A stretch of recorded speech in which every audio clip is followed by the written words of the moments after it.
क्या आपने कभी ऐसा देखा है कि जब आपके पास एक अच्छी एजुकेशन होने के बावजूद, एक अच्छी क्वालिफ़िकेशन होने के बावजूद और बहुत सारी डिग्रीज़ होती हैं आपके पास, तो तब भी आपको लगता है जो आपकी लाइफ़ है कहीं न कहीं फिसलती चली जा रही है और उस तरह से फिसल रही है जैसे कि आप उससे सैटिस्फाइड नहीं हैं। तो आपके साथ अगर ऐसा होता है तो वो क्यों होता है? वो सब हमारा इमोशंस का खेल होता है। इमोशंस का जो पूरा का पूरा एक जो इंटेलिजेंस है उसको समझना बहुत इम्पोर्टेंट है। तो एक बुक है जो कि लिखी थी डेनियल गोलमैन ने, इमोशनल इंटेलिजेंस। उसके अंदर उन्होंने बड़े डीपली तरीके से हमें ये समझाया है कि इमोशनल इंटेलिजेंस क्या होती है। गोलमैन्स कहते हैं कि हमारे जो ब्रेन है उसमें 2 तरह के सिस्टम काम करते हैं। जो पहला एक सिस्टम है वो उन्होंने बोला है थिंकिंग ब्रेन, जो कि लॉजिकल होता है, रेशनल होता है और स्लो होता है। और दूसरा इन्होंने बोला है कि इमोशनल ब्रेन, जो इमोशनल ब्रेन है वो फास्ट होता है, इंस्टिंक्टिव होता है, पावरफुल होता है। बेसिकली जो गोलमैन हैं उन्होंने ये बताया कि जो इमोशनल ब्रेन है वो फास्टर है इन कंपैरिजन ऑफ जो हमारा थिंकिंग ब्रेन है। जैसे ही आपका जो रेशनल जो ब्रेन है, जो थिंकिंग ब्रेन है, जब वो सोचना शुरू करता है किसी चीज़ के बारे में, उससे पहले ही आपकी बॉडी में आपका जो हार्ट है वो पंप करना शुरू कर देता है ज़ोर-ज़ोर से, या फिर आपकी जो साँसें हैं वो फूलने लग जाती हैं किसी भी डिसीज़न को लेकर के। तो ऐसा क्यों होता है? क्योंकि आपके इमोशंस हैं जो वो आपके रेशनल जो ब्रेन है उससे पहले ही अपना जो पूरा कंट्रोल है वो ले लेता है। तो इमोशनल ब्रेन इसलिए एक फास्टेस्ट ब्रेन है। उन्होंने बोला है कि पिछले कुछ सालों में, पिछले डिकेड्स में हमने यही सोच माना है कि जो आईक्यू है सिर्फ वही होता है हमारे ब्रेन में। तो इमोशनल इंटेलिजेंस का इतना हमने सर्च नहीं की चीज़ें और इतना रिसर्चेज़ नहीं की। हमने यही सोचा जिसका आईक्यू सबसे ज़्यादा होगा वही लाइफ में जीतता है। अभी तक यही एक मिथ रही है। लेकिन गोलमैन जो हैं उन्होंने इस चीज़ को पूरी तरह से नकार दिया है। उन्होंने कहा है कि ऐसा नहीं है। उन्होंने कहा है जो हाईएस्ट आईक्यू वाले बंदे हैं उनके साथ जो एवरेज आईक्यू वाला इंसान है, मतलब अगर 100 बार हाईएस्ट आईक्यू वाले बंदे के साथ compete करा जाता है एवरेज आईक्यू वाले बंदे को, तो जो एवरेज आईक्यू वाला बंदा है वो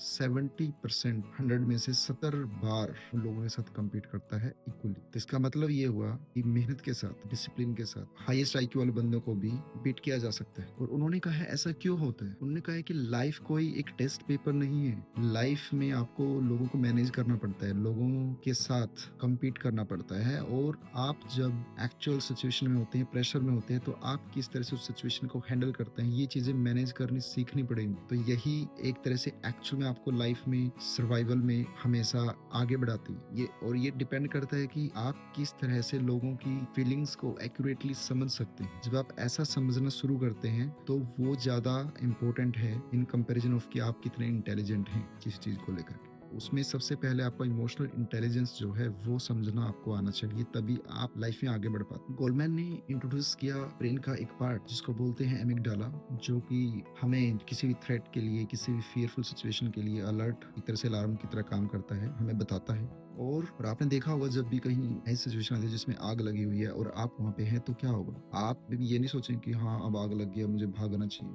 आप भागेंगे और बाद में सोचेंगे कहाँ से, मतलब क्यों भाग रहे हैं, है ना? तो आपका जो इमोशन है फियर का उस टाइम पे वो आपको टेक ओवर करता है। आपने देखा होगा कि आपने कभी कुछ गुस्से में किसी को कुछ बोला, बाद में आप उसके लिए रिग्रेट करते हैं। इसका मतलब ये हुआ कि आप इस सोचने समझने से पहले इमोशंस आपके ओवरटेक कर लेते हैं। आपने कुछ डिसीजन बनाया डर डर के कारण और फिर बाद में आप रिग्रेट करते हैं। आप चाहते हैं कि काश मैं इसको मिटा सकता, मेरे दिमाग से इस डिसीजन को वापस ले सकता। ये सब चीज़ तब होती है क्योंकि आपका जो इमोशंस है वो आपको कंट्रोल कर लेते हैं और आप सोचते बाद में हैं, रियलाइज बाद में करते हैं। और इन चीज़ों को मैनेज करना ही इमोशनल इंटेलिजेंस कहलाता है। और ये कोई आपकी वीकनेस नहीं है, ये एक तरह से सब इंसानों की एक बायोलॉजी है। तो हर किसी को इसको मैनेज करना आना चाहिए, हर किसी को इसके बारे में सीखना चाहिए। गोलमैन ने बोला कि ये आपका कोई एनिमी नहीं है इमोशंस, लेकिन उनको डीपली समझना, उनके बारे में अंडरस्टैंडिंग डेवलप करना ही आपकी हाईएस्ट इंटेलिजेंस ह्यूमन बीइंग की मानी जाती है। तो आज की वीडियो में इतना ही। अगली वीडियो में बात करेंगे हम 5 पिलर्स ऑफ इमोशंस। तब तक के लिए thank you for watching this video.